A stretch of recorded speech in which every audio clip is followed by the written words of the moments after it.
So I've just come out of seeing Captain America, Brave New World. This is a spoiler review. If you don't want spoilers for this movie, click off this video right now.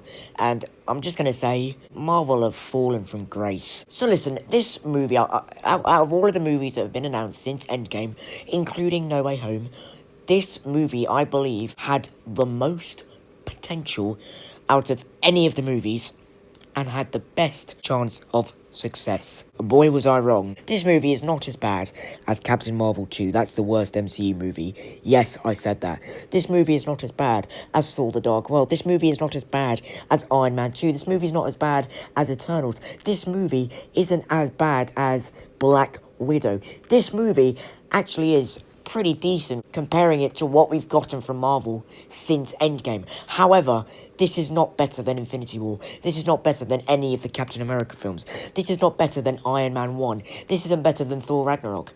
And so this is kind of the middleman in all of this, where I'm going, what happened? Because this should be a knockout of the park, and it wasn't.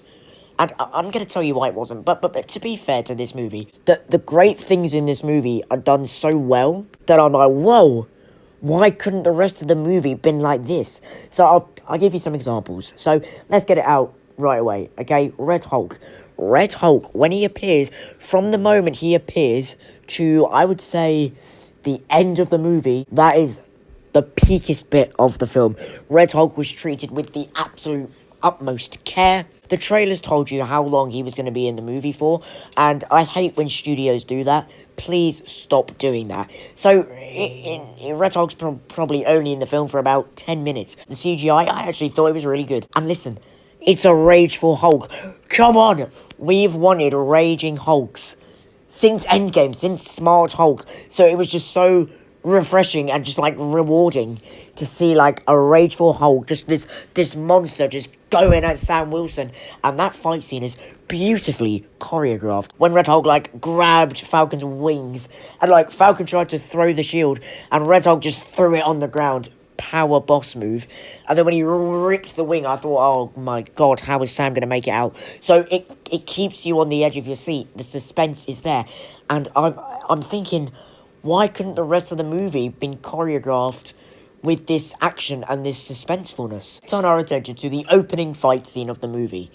Yeah, it's awful. Cap throwing his shield in the rest of the movie is awesome. The CGI is fine. In this starting battle, whenever Cap throws his shield, and it doesn't even look real, it looks like a 3D model from a PS2 game. And then when he was like fighting this big guy, I was kind of like, this is a bit slow. Like, when's it going to pick up? You know, Captain America should be quite fast-paced action. I get it. Sam doesn't have the serum, but he's still very agile. And he's still very, 1-2, Captain America should be fast. Bang, bang. Like that. Not as fast as Spider-Man, but it shouldn't be like a slow grandpa who's trying to keep up with this big guy. I was like, dude, Sam, you're losing. Another thing I want to talk about, Giancarlo Esposito. I knew this guy was going to be wasted in this movie, and I am so mad about it, because Marvel fans, like myself, have wanted him in the MCU for, I don't know, how long, and he got this role, and he was going, no, it's a big role, trust me, and it wasn't. He was wasted. It was awful. I hated his character. I get he's like the bounty hunter and the leader. I don't care. I don't care. His character shouldn't have been in the film. It added nothing. Plus, his fight with Sam out of the Cap costume, right? You know when he blows up his car all Nick Fury style in Winter Soldier, okay? That scene I know was reshot, because there's a particular moment in the scene where Anthony Mackie's like, start talking, and he's like, after he stabbed Giancarlo Esposito's character, and you just see, I don't know how to explain it. While he's talking, he's not looking at Sam, but he's looking at us, the audience, kind of, and, like, we have a zoom in on his face, and his background, the stuff behind him, looks totally fake. Like, Mackie wasn't in the room, that's just a green screen. And that whole fight, there are some shots in that fight where it switches the camera angles, and those two weren't in the same spot together. And that really, maybe not story-wise, but that is just inconsistency with shots. That takes the viewer out of the story, because then you're focusing on that. Also, another scene that looked quite sloppy, when Harrison Ford re-transformed into well, himself after the Red Hulk. That background looked really bad as well. My point being is that you knew when the green screen was, and it was too apparent where the reshoots were. But, you know what I did like? Isaiah Bradley. I really liked him in this movie, but I really liked him in Falcon and the Winter Soldier as well. And in this movie, we get the extension and we get the next logical step of Isaiah's character going out into the world. And then it was so heartbreaking when Sam was going, no, Isaiah, don't run. You have to go in. And he was like, when he said, please, mind my suit, I was like, oh, that's so heartbreaking. So why couldn't the film have been like that throughout the whole thing? I don't know. Because there are some points where you're like, dude, okay, this is kind of looking to be a peak film. And then in other bits, you're just like, that's a bit crap. The action sequences in the film, though, do get outstandingly better. Like, as I said, the Red Hulk fight is the best fight of the film. Sam and the Red Hulk are utilised marvelously in that action scene. When they were fighting over the big giant Celestial, that fight scene I thought was awesome. I loved seeing what they did well, apart from the opening fight scene, is they showed Sam being Cap really well. They showed how he utilised the wings. They showed how his fighting style is different to Steve. They showed how he uses the shield differently to Steve. So I loved all of that. Just get rid of that opening action scene. What's wrong with you, Marvel? I think that was the biggest problem. You'll see that in a lot of reviews. That opening scene is diabolically bad. I did like Joaquin Torres. However, I didn't really like him in Falcon and the Winter Soldier a lot. And, you know, he's just the new Falcon. Like, why do we need a new Falcon? We've got enough characters in the MCU as it is. Like, Falcon is just becoming Captain America. Captain America is still Falcon. It's just that he's got a white star on his chest. It's still the Falcon character. He still has the wings like Falcon. I don't know why we need a new Falcon. However, he's like a little sidekick to Captain America, and he does bring out the best in Sam, and he does cause, when he gets hurt, it causes character conflicts for Sam that I wish were explored more, but no. Instead, we got rubbish stuff in this movie. And when Bucky appears, that is the best moment in the film. And when he goes, Steve was a person that people look up to. You give them someone to aspire to. Many people are like, oh, what does Bucky mean? That makes no sense. No. It means Steve was like this godly figure that could do no wrong in America's eyes. He was the captain. He was the essence of America. He was America for many Americans. But what Bucky means is, by Sam being someone that they aspire to be, Sam, even though he's Captain America, he's the more relatable Captain America. He's the Captain America without the powers. He maybe even is more of the everyman than Steve Rogers was, because he's not a godlike figure. He doesn't have any powers. We saw in The Falcon and the Winter Soldier that dude has trouble paying his bills.